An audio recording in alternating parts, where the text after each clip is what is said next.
যখন সে শুনছে যে তার সন্তান মারা গেছে, তখন সে সেটিকে আল্লাহর ফায়সালা মনে করে এটির উপর সন্তুষ্ট হয়ে যায়। স্বাভাবিক একজন মানুষের ওই পর্যায়ে ওঠা অনেক কঠিন। তো ওই যে ৭০,০০০ মানুষ যারা বিনা হিসাবে জান্নাতে যাবে, এদের পুরো হৃদয়টাই হচ্ছে তাওহীদ। মানে এদের অন্তরে শতভাগ তাওহীদ আছে, যেমন তাওহীদ ছিল ইব্রাহিম আলাইহিস সালাতু ওয়াস সালামের অন্তরে। আর আমাদের অন্তরে শতভাগ তাওহীদ এখনো জায়গা করে নিতে পারেনি। এটা কঠিন মানুষের জন্য। যার অন্তরে শতভাগ তাওহীদ আছে, সে হুজুরের কাছেও দোয়া চাইবে না যে আপনি আমার সন্তানের জন্য দোয়া করে দেন। দোয়া চাওয়া ভালো জিনিস, আরেকজনের কাছে ঝাড়ফুঁক করে নেওয়া ভালো। ওখানে যে গুণাবলীগুলো বলা আছে, এই গুণাবলীগুলো হারাম নয়, মানুষ করতে পারে। কিন্তু যিনি সর্বোচ্চ পর্যায়ের তাওহীদে বিশ্বাসী, তিনি এগুলো করে না। মানে তার স্বভাবের মধ্যে নেই, আপনি নিজে থেকে জোর করে নিয়ে আসবেন, বিষয়টা এমন না। কিন্তু তার সাথে আল্লাহ সুবহানাহু ওয়া তাআলার সম্পর্ক এত গভীর যে তার স্বভাবের মধ্যে এটি অটোমেটিকই নাই। সে আল্লাহ সুবহানাহু ওয়া তাআলার ফরজ আদায় করার পাশাপাশি নফল এবং সুন্নাত এত বেশি পরিমাণে আদায় করতে থাকে যে সে আল্লাহ সুবহানাহু ওয়া তাআলার এত নিকটবর্তী হয়ে যায় যে আল্লাহ সুবহানাহু ওয়া তাআলাও তার দরবারে ফেরেশতাদের সামনে তার কথা স্মরণ করে, ফেরেশতাদেরকে তাকে ভালোবাসার জন্য আদেশ প্রদান করে, ফেরেশতারাও আর বাকি ফেরেশতাদেরকে তাকে ভালোবাসার জন্য বলে। আস্তে আস্তে সে আল্লাহর ওয়ালি, আল্লাহ সুবহানাহু ওয়া তাআলার বন্ধু হয়ে যায়। কেমন বন্ধু হয়ে যায়? তার মুখ দিয়ে যদি কোনো কথা বের হয়, সেটি পূরণ না করতে আল্লাহ লজ্জা পান। এটি বাস্তবতা। যে যখন ইব্রাহিম আলাইহিস সালাতু ওয়াস সালামের স্ত্রী সারা আলাইহিস সালাতু ওয়াস সালাম আল্লাহর কাছে দোয়া করছে যে আল্লাহুম্মা লা তুসাল্লিত আলাইয়া হাযাল কাফির, আল্লাহুম্মা ইন কুনতা তা'লাম ইন্নী আহসানতু ফারজি। হে আল্লাহ, আপনি যদি জেনে থাকেন আমি আমার লজ্জাস্থানের হেফাজত করেছি, তাহলে আজকে এই কাফেরকে আমার উপর বিজয় করিয়েন না। তাহলে সারার কানেকশন আল্লাহ সুবহানাহু ওয়া তাআলার সাথে এত শক্তিশালী যে তার মুখ দিয়ে বের হওয়া কোনো কথা আল্লাহ বাস্তবায়ন করবেন না, এতে কে লজ্জা পায়? আল্লাহ নিজে লজ্জা পায়। এবং এই সমস্ত মানুষদের সাথে পৃথিবীতে যদি কেউ শত্রুতা করে, দুশ্মনী করে, তাহলে ওই ব্যক্তির সাথে কে শত্রুতা করে? আল্লাহ শত্রুতা করে। ওই ব্যক্তির সাথে আল্লাহ যুদ্ধ ঘোষণা করে যে সে আল্লাহর বন্ধুর সাথে শত্রুতা করছে। এই জন্য কাম্মিন রজুলিন, কত মানুষ আছে পৃথিবীতে যারা দুনিয়াতে প্রসিদ্ধ কিন্তু আল্লাহর কাছে অপ্রসিদ্ধ। আর কত মানুষ আছে দুনিয়াতে অপ্রসিদ্ধ কিন্তু আল্লাহর কাছে প্রসিদ্ধ। তো আমাদেরকে চেষ্টা করতে হবে কার কাছে প্রসিদ্ধ হওয়ার? আল্লাহ সুবহানাহু ওয়া তাআলার কাছে প্রসিদ্ধ হওয়ার। কেন আমরা দিন শেষে আল্লাহ সুবহানাহু ওয়া তাআলার নিকটেই ফেরত যাব। আর এই বিশ্বাস থেকেই আমাদেরকে দূরে রাখার চেষ্টা করবে সবসময় শয়তান, যে আমরা মারা যেতে পারি, এই বিশ্বাস যেন আমাদের অন্তরে না আসে। তো আমরা যে বিষয়ে আলোচনা করছিলাম যে আমরা যদি তাওহীদ সম্পর্কে পূর্ণ বিশ্বাস আনতে চাই, তাহলে ১ নম্বরে আল্লাহর নাম এবং গুণাবলী সম্পর্কে জ্ঞান অর্জন করতে হবে। পাশাপাশি কোরআন ভালোভাবে বুঝতে হবে। এবং কোরআনে ৫টি বিষয়ের মধ্যে কোরআনের আলোচনা ঘুরপাক খায়। হয় আল্লাহ সুবহানাহু ওয়া তাআলা পবিত্র কোরআন মাজিদে অতীতের নবীদের ঘটনা বলবেন, অথবা অতীতের অভিশপ্ত জাতিদের ঘটনা বলবেন। ঘুরিয়ে ফিরিয়ে বলতেই থাকবেন, এই মুসা, এই ফেরাউন, আবার ১০ পৃষ্ঠা পর আবার মুসা, আবার ফেরাউন, আবার ১০ পৃষ্ঠা পর আবার মুসা, আবার ফেরাউন। আসতেই থাকবে বিভিন্ন আঙ্গিকে, বিভিন্ন প্রেক্ষাপটে। এখানে ইউসুফ, ওখানে ইব্রাহিম, আবার ইউসুফ, আবার ইব্রাহিম, আসতেই থাকবে। এখানে আদ সামুদ, আবার কওমে লূত, আসতেই থাকবে। বিভিন্ন প্রেক্ষাপটে আসতে থাকবে মানুষের সাইকোলজির সাথে, যেন মানুষের কোরআন বুঝতে সুবিধা হয় এবং মূল মেসেজগুলো মানুষের ব্রেনে ঢুকে যায়। তাহলে একটা টপিক আল্লাহ সুবহানাহু ওয়া তাআলা আলোচনা করবেন অতীতের ইতিহাস, এই জন্য ইতিহাসের গুরুত্ব আছে। দ্বিতীয় আরেকটা টপিক আল্লাহ সুবহানাহু ওয়া তাআলা আলোচনা করবেন আল্লাহর দয়া, আল্লাহর নিয়ামত, আল্লাহর সৃষ্টি রহস্য। বারবার বলতে থাকবেন, আমি আসমান জমিন সৃষ্টি করেছি, আসমান জমিনে যা আছে সব কিছু আমার অধীনস্থ, আসমান জমিনের রাজত্ব আমার, গাছপালা আমি তৈরি করেছি, বৃষ্টি আমি বর্ষণ করি, নদী নালা আমি প্রবাহিত করেছি, পাহাড় আমি স্থাপন করেছি। বলতেই থাকবেন। আল্লাহর যত সৃষ্টি রহস্য আছে, নিয়ামত আছে, ঘুরে ফিরে আসতেই থাকবে। 3 নম্বরে আল্লাহ সুবহানাহু ওয়া তাআলা বারবার আলোচনা করতে থাকবেন পরকাল। ইসলামের 2টি মৌলিক বিশ্বাস, এক আল্লাহর প্রতি ঈমান, 2 পরকালে বিশ্বাস। এই জন্য বিস্তারিত বিশ্বাস তো 6টা, কিন্তু যখনই আল্লাহ অথবা আল্লাহর রাসূল সংক্ষিপ্ত করেছে বিশ্বাসকে, তখন 2টার মধ্যে সংক্ষিপ্ত করে দিয়েছে। মান ইউমিন বিল্লাহ ওয়াল ইয়াউমিল আখির, যে ব্যক্তি আল্লাহকে বিশ্বাস করে এবং পরকালে বিশ্বাস করে, ফালইউকরিম যায়ফাহ, সে যেন তার মেহমানকে মেহমানদারি করায়। এরকম অসংখ্য হাদিস এবং আয়াতে আল্লাহ এবং আল্লাহ রাসূল সংক্ষিপ্ত করেছেন 2টি বিশ্বাসের উপর, এক আল্লাহর প্রতি ঈমান, 2 পরকালে বিশ্বাস। তাহলে পরকালের বিশ্বাসের কথা কিভাবে আসবে? কিয়ামতের কথা আসবে, জান্নাতের কথা আসবে, জাহান্নামের কথা আসবে, জাহান্নামের ভয়াবহতার কথা আসবে, জান্নাতের অফুরন্ত নিয়ামতের কথা আসবে, আর কিয়ামতের মাঠের ভয়াবহতার কথা আসবে, যেমন সূরা জিলজাল, যেমন সূরা কারিআ। তাহলে এই বিষয়গুলো ঘুরে ফিরে আসতে থাকবে পরকাল। কেন? পরকালে বিশ্বাস ইসলামের একটা মৌলিক বিশ্বাসের অন্তর্ভুক্ত। এই পরকালের প্রতি দৃঢ় বিশ্বাসই আমাদের রাস্তা চলতে সহজ করবে। পরকালের প্রতি দৃঢ় বিশ্বাস না থাকার কারণেই আমরা দুনিয়াকে প্রাধান্য দিই এবং পরকালকে বিসর্জন দিই। এই জন্য আল্লাহ সুবহানাহু ওয়া তাআলা কোরআন মাজিদে বারবার বলতে থাকবে যে পরকালে তোমাদের জন্য যা আছে সেটি দুনিয়ার তুলনায় বেশি কল্যাণকর। আল্লাহর নিকটে যা আছে সেটি তোমাদের দুনিয়ার তুলনায় বেশি কল্যাণকর। আর দুনিয়া তোমাদের জন্য খেলতামাশার বস্তু, দুনিয়া তোমাদের জন্য ধোঁকা। লাইবুন ওয়া লাহু ওয়ামাল হায়াতুদ দুনিয়া ইল্লা লাইবুন ওয়া লাহু, এই পুরো পৃথিবী খেলতামাশা এবং মায়াজাল ছাড়া কিছুই নয়। আর পরকাল দুনিয়ার চাইতে কল্যাণকর। আল্লাহ সুবহানাহু ওয়া তাআলার নিকটে যা আছে সেটি চিরস্থায়ী এবং কল্যাণকর, সেটি হচ্ছে পরকাল। তাহলে এই বিষয়গুলোর মাধ্যমেই আপনার শিরক মুক্ত বিশ্বাস আপনার দৃঢ় হবে, আল্লাহ সুবহানাহু ওয়া তাআলার সাথে সম্পর্ক আপনার শক্তিশালী হবে, আল্লাহ সুবহানাহু ওয়া তাআলার সাথে সম্পর্ক আপনার মজবুত হবে।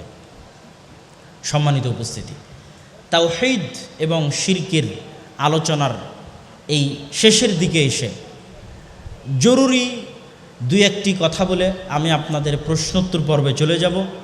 যদি লিখিত প্রশ্ন নেওয়ার ব্যবস্থা থাকে তাহলে লিখিত, আর যদি সরাসরি প্রশ্ন করার ব্যবস্থা থাকে তাহলে সরাসরি প্রশ্ন। সেটি হচ্ছে, যেহেতু আজকের এই আয়োজনটা তরুণ ছাত্র সমাজের কর্তৃক আয়োজন, সেহেতু তরুণ ছাত্র সমাজের প্রতি আমার বিশেষ নাসিহা এবং বিশেষ উপদেশ থাকবে। এই যে স্বৈরাচারের পতন হয়েছে দীর্ঘ 15 বা 16 বছরের ফ্যাসিজমের পরে, আমাদেরকে মনে রাখতে হবে এই দীর্ঘ 15-16 বছরের ফ্যাসিজমের জন্য ব্যক্তি দায়ী নয়, সিস্টেম দায়ী। মানে আপনাকে এই বিশ্বাস অন্তরে স্থাপন করতে হবে, না হলে আপনি ধোঁকাগ্রস্ত হবেন। আপনাকে অন্তরে এই বিশ্বাস স্থাপন করতে হবে যে আমাকে ক্রস ফায়ার দিয়ে হত্যা করেছে, গুম করেছে, আয়না ঘরে বন্দি রেখেছে গণতান্ত্রিক সেকুলার সিস্টেম। এই বিশ্বাস আপনার জন্য রাস্তা তৈরি করে দিবে। কেননা এই দীর্ঘ 15-16 বছর শাসন পরিচালনায় করা হয়েছে গণতন্ত্রের নামে, শাসন পরিচালিতই হয়েছে সেকুলারিজমের নামে। তাহলে ব্যক্তিকে দোষারোপ করলে, সিস্টেম টিকে থাকলে আবারও এরকম স্বৈরাচারের উত্থান ঘটবে। আর যদি আপনি সিস্টেমকে দোষারোপ করেন, মনে করেন যে আমার ছাত্র ভাইদেরকে হত্যা করেছে কে? গণতান্ত্রিক সিস্টেম, সেকুলার সিস্টেম। আয়নাঘর তৈরি করেছে কে? গণতান্ত্রিক সিস্টেম, সেকুলার সিস্টেম। তাহলে আপনার জন্য সঠিক রাস্তা পাওয়া সহজ হবে। এবং এটি অসংখ্য যুক্তি, তর্ক এবং গবেষণার মাধ্যমেও যদি আপনি চিন্তা ভাবনা করেন, দেখবেন যে আপনার কাছে এটি সত্য এবং সঠিক হিসেবে ধরা দেবে। তাহলে আমাদের জন্য আল্লাহ সুবহানাহু ওয়া তাআলা যে সুযোগ তৈরি করে দিয়েছেন, এই সুযোগকে আমরা ব্যবহার করব কিভাবে? এই যে আজকে এখানে অনুষ্ঠান আয়োজন হচ্ছে, আমরা কোরআন এবং হাদিসের কথা বলছি, এই যে একটি নেয়ামত, এই নেয়ামতের সৎ ব্যবহার যদি আমরা না করতে পারি, আল্লাহ এই নেয়ামত উঠিয়ে নেবেন। এটি আল্লাহ সুবহানাহু ওয়া তাআলার পৃথিবী পরিচালনায় আল্লাহর সুন্নাত, যে আল্লাহ যখন মানুষকে কোনো নেয়ামত দেয় আর সেই নেয়ামতের মানুষ সৎ ব্যবহার না করে, আল্লাহ নেয়ামত উঠিয়ে নেয়। তো এই নেয়ামতের আমাদের সৎ ব্যবহার করতে হবে। আমাদের পরস্পরের মধ্যে কাদা ছোড়াছুড়ি বন্ধ করতে হবে। কাদা ছোড়াছুড়ি বন্ধ করে, যেমন রাসূল সাল্লাল্লাহু আলাইহি ওয়াসাল্লাম ইহুদি খ্রিস্টানদের বলতেন, তাআলাউ ইলা কালিমাতিন সাওয়াআন বাইনানা ওয়া বাইনাকুম, আসো ওই কথার দিকে যে কথা তোমার এবং আমার মধ্যে এক। তোমার তাওরাতেও আল্লাহর একত্ববাদের কথা আছে, তোমার ইঞ্জিলেও আল্লাহর একত্ববাদের কথা আছে, কোরআনেও আল্লাহর একত্ববাদের কথা আছে, ওইটার দিকে আসো। তো আমাদের মধ্যে এরকম অসংখ্য বিষয় আছে যেই বিষয়গুলোতে আমরা কমন, সেই কমন গ্রাউন্ডের দিকে আহ্বান করতে হবে, আর মতভেদপূর্ণ বিষয়ে উত্তম পন্থায় দাওয়াত দিতে হবে, ভদ্র ভাষায় দাওয়াত দিতে হবে। আমরা কি মুসা আলাইহিস সালাতু ওয়াস সালামের চাইতে ভালো? আপনারা কি মনে হয় আমরা কি মুসা আলাইহিস সালামের চাইতে ভালো? যেহেতু আমরা নবী না, সেহেতু অবশ্যই মুসা আলাইহিস সালামের চাইতে ভালো নই। আর আমরা যাদের মধ্যে দাওয়াতি কাজ করছি তারা কি ফেরাউনের চাইতে খারাপ? খারাপ না। তাহলে আল্লাহ যদি মুসাকে আদেশ করেন যে তুমি ফেরাউনের সাথে নরম ভাষায় কথা বলবে, তাহলে আমি যখন মানুষের মধ্যে দাওয়াতি কাজ করব তখন আমার ভাষা যদি কর্কশ হয়, তাহলে আমি কি রাসূল সাল্লাল্লাহু আলাইহি ওয়াসাল্লামের সুন্নাতের অনুসরণ করছি? না। আমি মানুষকে তুচ্ছ তাচ্ছিল্য করে দাওয়াত দিতে পারবো না। আল্লাহ সুবহানাহু ওয়া তাআলা নিজেও কোরআন মাজিদে কখনোই মানুষকে তুচ্ছ তাচ্ছিল্য করে দাওয়াত দেননি।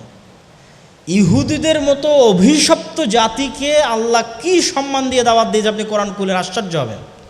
ইয়া বানি ইসরাঈল আযকুরু নি'মাতি আল্লাতী আন'আমতু আলাইকুম, হে বানু ইসরাইলেরা স্মরণ করো সেই সময়ের কথা, আমি তোমাদেরকে কি মর্যাদা দিয়েছিলাম, কি সম্মান দিয়েছিলাম।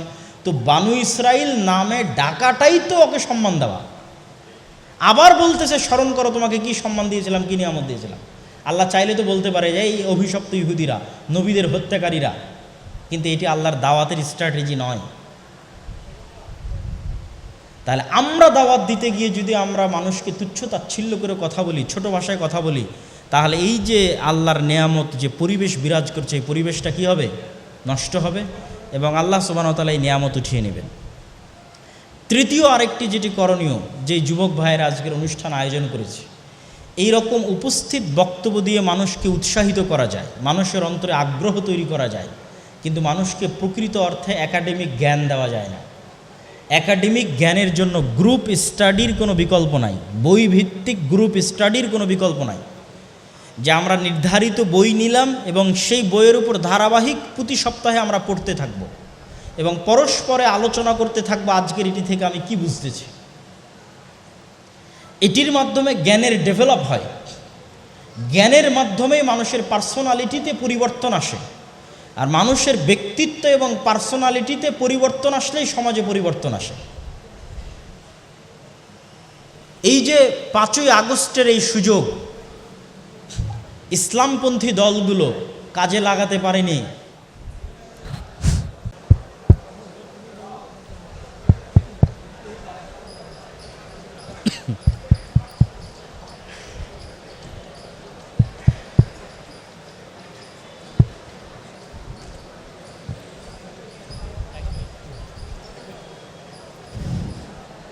জি আমরা বলছিলাম, কথা কি বোঝা যায়?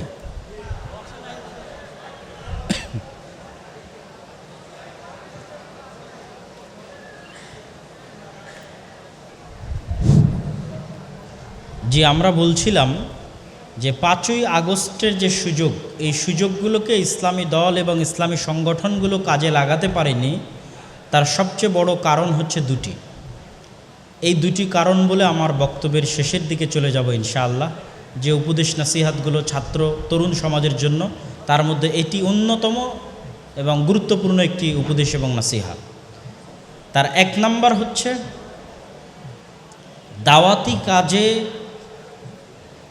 পূর্ণাঙ্গ মনোনিবেশ না থাকা, ব্যাপক দাওয়াতি কাজ না থাকা। 2 নাম্বার হচ্ছে শক্তিশালী প্রতিষ্ঠান না থাকা। শক্তিশালী প্রতিষ্ঠান বলতে কি বুঝায়? আমরা সবসময় এইরকম বাহ্যিক সম্মেলন, সমাবেশ, তাকবীর, মিছিল, মিটিং, তারা কিছু ঘটিয়ে ফেলে, আমরা রিয়্যাক্ট করি। আমরা দীর্ঘমেয়াদী পরিকল্পনা করে কোনো অ্যাকশানে যেতে পারি না। তারা অ্যাকশান নেয়, আমরা রিয়াকশান দেই। এইভাবেই কিন্তু গত 100 বছর থেকে মুসলমানদের সময় পার হয়ে আসতেছে। তো শক্তিশালী প্রতিষ্ঠান নাই বলতে কি বুঝায়? যেমন আর্মি একটি শক্তিশালী প্রতিষ্ঠান। যখন সরকার গত 15 বছর ছিল তখনও আর্মির কাছে ক্ষমতা ছিল, যখন রাষ্ট্র অকেজো তখন আরও বেশি ক্ষমতা আর্মির হাতে।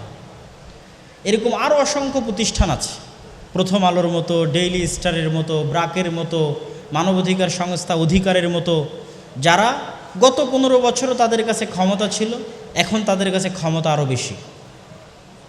এই রকম শক্তিশালী প্রতিষ্ঠান যেগুলোকে বলা হয় ডিপ স্টেট, রাষ্ট্র যখন অকার্যকর হয় তখন যাদের হাতে রাষ্ট্র চলে যায়, এরকম শক্তিশালী কোনো প্রতিষ্ঠান মুসলমানদের প্রতিনিধিত্ব করবে মুসলিম দেশেও নাই। তাহলে ইসলামী দল, ইসলামী সংগঠন, আলেম ওলামা, যুবক, ছাত্র সমাজ তাদের চেষ্টা করা উচিত এরকম শক্তিশালী প্রতিষ্ঠান তৈরি করার, শক্তিশালী মিডিয়া যা মুসলমানদের প্রতিনিধিত্ব করবে, শক্তিশালী অর্থনৈতিক প্রতিষ্ঠান যা মুসলমানদের প্রতিনিধিত্ব করবে, যেন ভবিষ্যতে আবারও যদি কখনো এরকম সুযোগ আসে তখন সেই সুযোগটা যেন ভালোভাবে কাজে লাগাতে পারে। প্রতিষ্ঠান না থেকে বিশাল জনবল থাকলেও যে কোনো কিছু কাজে লাগানো যায় না, তার সবচেয়ে জ্বলন্ত সাক্ষী হচ্ছে 5ই আগস্ট এবং তার পরবর্তী সময়। বিশাল জনমত থাকার পরও আপনি অকেজো, কারণ আপনার শক্তিশালী কোনো প্রতিষ্ঠান নেই। এই জন্য ইহুদিরা সবসময় শক্তিশালী প্রতিষ্ঠান গড়ার দিকে মনোযোগ দেয়। তারা আমেরিকায় কখনো সরাসরি ভোটে দাঁড়ায় না, কেননা তারা জানে তারা সংখ্যায় কম, তারা ভোটে দাঁড়িয়ে পারবে না। এবং তারা এটিও জানে যে ভোটে দাঁড়িয়ে যে ক্ষমতা পাওয়া যায় এটি ক্ষণস্থায়ী, 5 বছর 4 বছর। স্থায়ী ক্ষমতা কি? আমি এমন শক্তিশালী মিডিয়া তৈরি করব যে ডোনাল্ড ট্রাম্প ক্ষমতায় আসতে চাক আর জো বাইডেন ক্ষমতায় আসতে চাক, মিডিয়া লাগবে আমার। ডোনাল্ড ট্রাম্প ক্ষমতায় আসতে চাক আর জো বাইডেন ক্ষমতায় আসতে চাক, অর্থনৈতিক প্রতিষ্ঠান থেকে সহযোগিতা লাগবে, টাকা পয়সা দিয়ে আমার। তাহলে এখন ক্ষমতায় যেই যাক, রাজত্ব স্থায়ীভাবে কার হাতে? আমার হাতে। এই স্ট্র্যাটেজিটা দীর্ঘদিন থেকে ইহুদিরা আমেরিকায় বাস্তবায়ন করে আসছে। তাদেরকে নির্বাচন করা লাগে না, কিন্তু আলটিমেটলি আমেরিকার ক্ষমতা তাদের হাতে। নির্বাচন করতে হয় না, ভোট করতে হয় না, কিছু করতে হয় না, কিন্তু ক্ষমতা তাদের হাতে। আর আমাদের এত হাজার হাজার লক্ষ লক্ষ জনবল থাকার পরও, নির্বাচন ভোট করার পরও, সকল কিছুতে অংশগ্রহণ করা, আন্দোলনে অংশগ্রহণ করার পরও দেখবেন রেজাল্ট শূন্য, জিরো। কেন? আমরা শক্তিশালী প্রতিষ্ঠান গড়ায় কখনো মনোনিবেশ করিনি। আর শেষ উপদেশ এবং নাসিহা ছাত্র সমাজের জন্য এবং যত দিনী ভাই, আলেম ওলামা, মাদ্রাসার ছাত্র শিক্ষক যারা যেখান থেকে উপস্থিত হয়েছেন তাদের জন্য এই কথাটাই আমি প্রত্যেক বক্তব্যের মধ্যেই বলে এসেছি, সেটি হচ্ছে সত্যবাদিতা এবং ন্যায়পরায়ণতা। আমরা সালাত দিয়ে জান্নাতে যেতে পারবো, আমরা সিয়াম দিয়ে জান্নাতে যেতে পারবো ইনশাআল্লাহ, কিন্তু সালাত এবং সিয়াম থাকার পরে যদি আমাদের মধ্যে মিথ্যা থাকে, অন্যায় থাকে, তাহলে আমরা রাষ্ট্র ক্ষমতা আল্লাহ আমাদেরকে দিবে না। ক্ষমা চেয়ে নিয়ে জান্নাত দিয়ে দিতে পারে, কিন্তু আমি রাষ্ট্র ক্ষমতা পাওয়ার অযোগ্য হিসেবে বিবেচিত আল্লাহর দরবারে। তাহলে আপনার কাছে ছোট্ট মাদ্রাসা আছে, ছোট্ট মসজিদ আছে, আপনি একটা ইসলামী দল চালান, ফাউন্ডেশন চালান, সংস্থা চালান, সেখানে শতভাগ ন্যায়পরায়ণতা প্রতিষ্ঠা করে, শতভাগ সত্যবাদিতা প্রতিষ্ঠা করে। দেখবেন বেশিরভাগ ইসলামী দলে তারাই পদ পেয়ে বসে আছে যারা আমির বা নেতার চামচামি করতে পারে, আর যে যোগ্য কর্মী তার মূল্যায়ন নাই। তার মানে আপনি আপনার দলে ন্যায়পরায়ণতা প্রতিষ্ঠা করতে পারেননি, মানে আল্লাহ আপনার নাম, আল্লাহ রাষ্ট্র ক্ষমতা দিবে এরকম ব্যক্তিদের কাছ থেকে কেটে দিয়েছে। তবে জান্নাতে যেতে পারেন মানুষের কাছে ক্ষমা নিয়ে, আল্লাহ সুবহানাহু ওয়া তাআলার ইবাদত করে আল্লাহর কাছে ক্ষমা নিয়ে, কিন্তু রাষ্ট্র ক্ষমতা পাওয়ার অযোগ্য। আপনি আপনার মাদ্রাসায় ন্যায়পরায়ণতা এবং সত্যবাদিতা প্রতিষ্ঠা করতে পারেননি, মানে আল্লাহ সুবহানাহু ওয়া তাআলা আপনাকে রাষ্ট্র ক্ষমতা দিবেন না।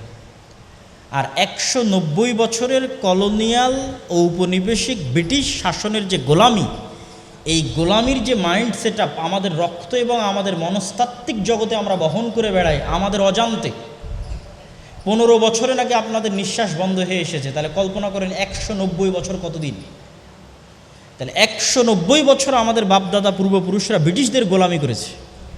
ফলত কি পরিমাণ আমাদের জেনেটিকের মধ্যে, রক্ত মাংসের মধ্যে গোলামি থাকতে পারে আমাদের অজান্তেই, তা কল্পনা করতে পারবেন না। ওই মনস্তাত্ত্বিক গোলামির একটি গোলামি হচ্ছে যে আমরা মিথ্যা বলতে অভ্যস্ত হয়েছি, অন্যায় করতে অভ্যস্ত হয়েছি। ইনসাফ করতে পারি না, না নিজের ভাই বোনের সাথে, না বাপ মায়ের সাথে, না মাদ্রাসায়, না মসজিদে, কোথাও না। আপনি যদি জলেশ্বরী তলায় তলায় থাকা আপনার একটি বাপের জমিতে পুরোটাই আপনি নিয়ে নিলেন, আর ওই দূরে গ্রামের জমিতে আপনার বোনকে ভাগ দিলেন, জলেশ্বরী তলায় দিলেন না, তাহলে আপনি ইনসাফ করলেন না। আপনার মধ্যে ন্যায়পরায়ণতা নাই। যেই দুটি গুণ আমাদের নবীর মধ্যে জন্মগত ছিল, সকল নবীর মধ্যে জন্মগত ছিল, এই দুটো গুণ না থাকার কারণে আমরা নেতৃত্বে যেতে পারছি না। আমি বলছি না যে আমি জান্নাতে যেতে পারবো না, আমার বোন যদি আমাকে ক্ষমা করে দেয় আল্লাহ আমাকে জান্নাত দিতেও পারে, কিন্তু এই আচরণের কারণে আল্লাহ আমাকে কি দিবেন না? নেতৃত্ব দিবেন না, আল্লাহ আমাকে নেতা বানাবেন না, গোলাম বানাবেন। এটি হচ্ছে গোলামির মেন্টালিটি। এরকম আরও অসংখ্য চাল চরিত্র আমরা এই 190 বছরের কলোনিয়াল সিস্টেম থেকে বহন করি আমাদের নিজেদের অজান্তে। এই জন্য আমাদেরকে সত্যবাদিতা, ন্যায়পরায়ণতা প্রতিষ্ঠা করতে হবে এবং গোলামির মানসিকতা থেকে বের হয়ে আমাদের দিন, আমাদের ধর্ম, আমাদের রাসূল এবং রাসূলের সুন্নাতের উপর শতভাগ কনফিডেন্স থাকতে হবে। আপনি দাড়ি রাখবেন না সেটি ভিন্ন কথা, নিজ স্বাধীনতায় যদি না রাখেন, কিন্তু আপনি দাড়ি রাখবেন না এই কারণে যে মানুষ কি বলবে, চাকরি হবে কি হবে না, সমাজে কি বলবে, বাপ মায়ে কি বলবে, বন্ধু বান্ধবে কি বলবে, তাহলে এটি হচ্ছে কলোনিয়াল মাইন্ড সেট আপ। 190 বছরের গোলামির চিহ্ন বহন করে বেড়াচ্ছেন আপনি আপনার অজান্তে। এটির থেকে পৃথিবীর বহু জাতি মুক্ত হয়ে গেছে। আপনি ফ্রান্স, ইতালি, স্পেন, ইউরোপ ভ্রমণ করে আসেন। আমি রাজশাহী বিশ্ববিদ্যালয়ের এক বক্তব্যে এই পয়েন্টের উপর বিস্তারিত আলোচনা করেছি যে কলোনিয়াল মাইন্ড সেট আপের প্রভাব আমরা কিভাবে বহন করে বেড়াচ্ছি। আজকে শুধু আপনাদের এখানে উপদেশ এবং নাসিহা হিসেবে টাচ দিয়ে যাচ্ছি। ঠিক আপনি পর্দা করতে চাচ্ছেন না, আপনার স্বাধীনতায় যদি না করেন ভিন্ন কথা, মানুষ কি বলবে, চাকরি হবে কিনা, স্যারে কি বলবে, তাহলে আপনি হচ্ছে কলোনিয়াল মাইন্ড সেট আপ বহন করতেছেন, গোলামির চিহ্ন বহন করতেছেন। এবং আমাদের রাষ্ট্রের মধ্যে ইসলাম বিদ্বেষের কাঠামো গভীরে স্থাপন করা আছে। রাষ্ট্রের কাঠামোর মধ্যে ইসলাম বিদ্বেষ আছে। রাষ্ট্র আপনার মাথায় টুপি দেখলে আপনাকে অন্যরকম ভাবে, রাষ্ট্র আপনার মুখে দাড়ি দেখলে অন্যরকম ভাবে, আপনার মাথায় হিজাব দেখলে আপনাকে অন্যরকম ভাবে। তার মানে রাষ্ট্রের কাঠামোর মধ্যে ইসলাম বিদ্বেষ ঢুকে গেছে। এটিও ওই কারণে যে আমরা 190 বছর ব্রিটিশ দ্বারা শাসিত ছিলাম, আমাদের সিস্টেম থেকে গেছে, সিস্টেম চেঞ্জ হয়নি। বিচার বিভাগে আইন কাদের? ওদের। আর্মি যে লয়ের ওপর চলে, এই আর্মি পাকিস্তান আর্মির খণ্ডিত অংশ, পাকিস্তান আর্মি ইন্ডিয়ান আর্মির খণ্ডিত অংশ, ইন্ডিয়ান আর্মি ব্রিটিশ আর্মির খণ্ডিত অংশ। বাংলাদেশ বিচার বিভাগ পাকিস্তান বিচার বিভাগের খণ্ডিত অংশ, পাকিস্তান বিচার ইন্ডিয়ান বিচার বিভাগ, ইন্ডিয়ান বিচার ব্রিটিশ বিচার বিভাগের খণ্ডিত অংশ। ওই ধারা, ওই উপধারার উপর, ওই সিস্টেমের উপরই আমাদের এই সিস্টেম এখন পর্যন্ত অব্যাহত আছে। ফলত আমাদের রাষ্ট্রের কাঠামোর মধ্যে ইসলাম বিদ্বেষ থেকে গেছে। এই জন্য এই সিস্টেম যতক্ষণ আমূলে পরিবর্তন না হবে ততক্ষণ পর্যন্ত ছাত্র জনতার প্রকৃত বিজয় কখনোই অর্জিত হবে না। সম্মানিত উপস্থিতি, সর্বশেষে যে উপদেশ এবং নাসিহাগুলো দিলাম, সেই উপদেশ এবং নাসিহার সামারি হচ্ছে, আমরা এখন যে অবস্থার উপর আছি এটি আল্লাহর নেয়ামত। এই নেয়ামতকে মূল্যায়ন করতে হবে যেন আল্লাহ এটি উঠিয়ে না নেয়। এই মূল্যায়নের অন্যতম মাধ্যম হচ্ছে কাদা ছোড়াছড়ি বন্ধ করে ভ্রাতৃত্ব বাড়াতে হবে, দাওয়াতের ভাষা নম্র এবং ভদ্র করতে হবে, গ্রুপ স্টাডি বই ভিত্তিক। যেমন আজকেও আমরা সবসময় হয়তো আসার সুযোগ হয় না, বগুড়া শহরেও আমাদের সবসময় আসার সুযোগ হবে না। আমাদের যে গবেষণা কেন্দ্রিক যে বইগুলো আছে সেগুলো আজকে আপনারা গাড়িতে পেতে পারেন। আমাদের বই হোক, অন্য আর যে কোনো প্রতিষ্ঠানের বই হোক, বই কেন্দ্রিক গ্রুপ স্টাডি থাকতে হবে। তবে আমাদের বইগুলো আজকে আপনারা পেতে পারেন গাড়িতে, যাদের পক্ষে সম্ভব হবে অবশ্যই নেবেন ইনশাআল্লাহ। আর তৃতীয়ত যেটি বললাম সেটি হচ্ছে সিস্টেমকে দায়ী করতে হবে এবং কলোনিয়াল গোলামির মাইন্ড সেট আপ থেকে বের হয়ে আসতে হবে। আর সত্যবাদিতা এবং ন্যায়পরায়ণতা প্রতিষ্ঠা করতে হবে ছোট্ট থেকে ছোট্ট প্রতিষ্ঠানে। এই জিনিসগুলো যদি আমরা বাস্তবায়ন করতে পারি, আল্লাহ সুবহানাহু ওয়া তাআলা চাইলে আমাদেরকে আল্লাহ নেতৃত্বের আসন, রাষ্ট্র ক্ষমতা আল্লাহ সুবহানাহু ওয়া তাআলা প্রদান করতে পারেন। এটি আল্লাহর ইচ্ছা। আল্লাহ সুবহানাহু ওয়া তাআলা আমাদের এই পুরো আলোচনা বুঝার এবং সে অনুযায়ী মানার তৌফিক দান করুক। আল্লাহুম্মা আমিন। প্রশ্ন উত্তরের ধরন কিভাবে?